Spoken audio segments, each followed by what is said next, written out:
So now is up throw up air. I've mentioned it briefly in some of my videos.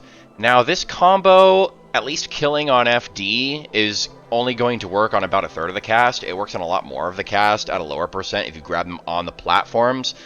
But nonetheless, it's a pretty useful combo if you follow their DI. I have my left shoulder button set to jump, because if I don't have it set to jump, then I'm going to have to like jump and then also try and time the up air.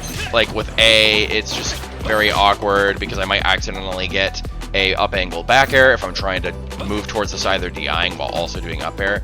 So that's why I do jump with the left button and I do the up air with C stick. So essentially how this works is you are going to grab them, you're going to up throw them like so, and you're going to buffer the jump. And so by the time you're in the air, you have this time to react to their DI. You could look at the DI lines that are blue on their character as they get hit, which that's going to show up right here. So I don't know if you could see it, but the lines are going slightly to the right here. So I'm going to buffer the jump. And I have until this third frame of my jump to decide which direction I'm going in. So I'm going to hold to the right, and you're going to buffer the up air right about here.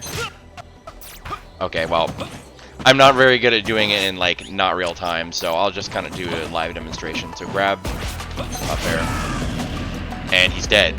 So, and this is gonna work on Roy, yeah, at about 90, and you'll get Tipper. Again, this works on about a third of the cast from the ground, so not too many characters. A lot of characters might have like a frame 1 escape option, like Zero Suit, Flip Kick, Yoshi, Super Armor Double Jump, etc. Make sure he's at 30%. There we go. So if you just follow their DI and get the timing down consistently, you'll be able to have yourself this nice working kill confirm at the higher percents off grab. Did I get DI in on this? There we go. Convert this into a kill like that. Alright, so if you get a grab on the opponent near the ledge, usually the best follow-up you can get is like down throw to forward air when you're near 0.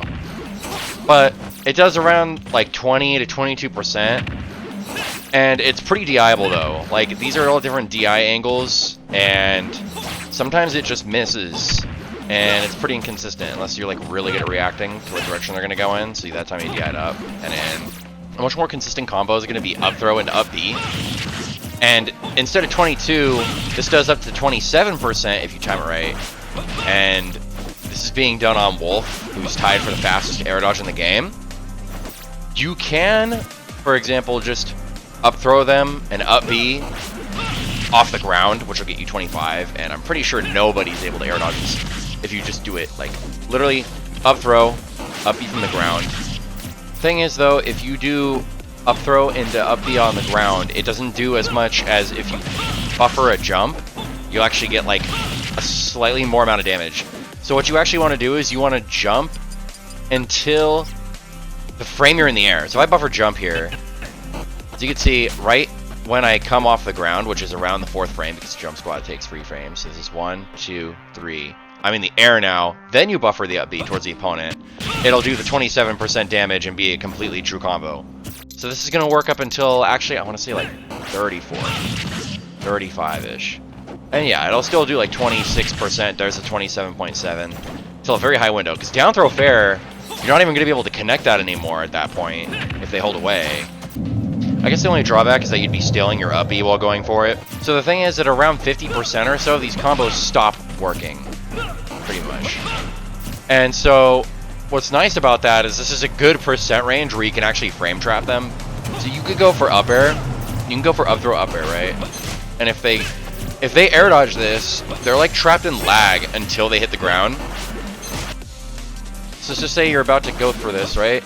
And they air dodge. They're like completely unable to act until they hit the ground. So if you fast fall this, you can like pretty much get a bunch of moves. You can get like dash attack, you can get like down smash like this. Because here's how the landing lag works. So if I short hop, I have lag for 2 frames. 1, 2, and then I can shield. If I full hop, I have lag for 4 frames. 1, 2, 3, 4, and then I can shield. Same, doesn't matter if you fast fall, doesn't matter how high it's from, but if you fast fall and from a higher height, you have 4 frames of lag. 1, 2, 3, 4. Shield. Every time. If you nair dodge like this, you'll have 10 frames of lag, roughly. 1, 2, 3, 4, 5, 6, 7, 8, 9, 10. Shield. And then if I directional air dodge, it can be anywhere between like 14 to 19. It's pretty bad. Okay, so if he does a directional air dodge on this, right? You can just forward smash them and kill them, like, immediately. So, versus if they nair dodge, they'll actually have enough time to jump out of this if they don't do an air dodge direction. So if I try to frame trap him here, he'll just jump, and they can actually reverse you for that. So you have to know your percents. So with Wolf, it's going to be about, like, right around 60%. So here, he's not able to jump until he hits the ground. So if that's the case, and you know he's going to air dodge, you can actually set up like this. So if I grab him at the end of the percent range, around 60, right? And I react to the direction that he is DIing in, I can throw the cross this direction, right? Wait for the air dodge, and have enough time, because I'm not in landing lag like he is, to literally hit him into the setup and convert off of it like that. So here it is in real time. And this is going to be a lot easier to do on FD than the other stages, but the thing is you have to take into account their ability to drift in the air as well, because they're not just going to be holding straight down like this. So it's also pretty easy to go like this. Like, you can just throw it on the ground and then react to where they're going.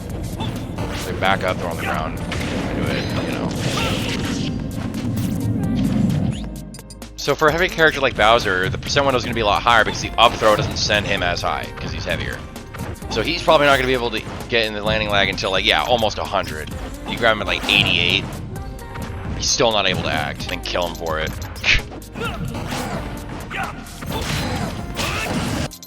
So usually if they're at like 100, you wouldn't normally be able to get this, but because they're landing on a platform, you'd actually have more time, and it could potentially kill them off of this. Because I'm setting him to jump after this. He, like, cannot jump. He probably won't be able to jump until he's at, like, almost 120. I mean, if there's something low, you could even, like, do that. Anyways, hopefully that gives you guys some insight on how to use up throw to an extent. And I will see you guys in the next video.